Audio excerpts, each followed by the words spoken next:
கிட்டத்தட்ட 27 ஆண்டுகளாக ஹிந்தி தொலைக்காட்சி உலகில் பிரபலமாக திகழ்ந்த நடிகை நூபுர் அலங்கார் தற்போது தனது புகழும் செல்வமும் குடும்ப வாழ்க்கையும் அனைத்தும் துறத்து என்ன பண்ணியிருக்காங்க அப்படின்னா, இமயமலையில் சன்னியாசியாக வாழ்ந்து வராங்களாம்.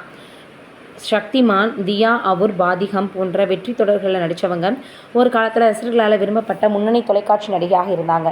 2019ஆம் ஆண்டு நடைபெற்ற பிஎம்சி வங்கி மோசடியில் தனது வாழ்நாள் சேமிப்பை ஒட்டுமொத்தமாக இழந்தாங்க. பிறகு தாய் மற்றும் சகோதரியின் மரணங்களால் மன அழுத்தத்திற்கு ஆளானவங்க உலக வாழ்க்கையின் மீது விரக்தி அடைஞ்சாங்க. இதையடுத்து தனது கணவரின் விருப்பமில்லாத நிலையிலும் நடிப்பு மற்றும் ஆடம்பர வாழ்க்கையை முழுமையாக துறந்து சந்நியாசம் மேற்கொண்டிருக்காங்க.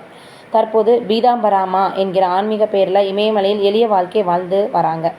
அங்கு குகைகளிலும் தொலைதூர கிராமங்களிலும் தங்கி பிச்சை எடுத்து கிடைக்கும் உணவை சாப்பிட்டு வராங்க.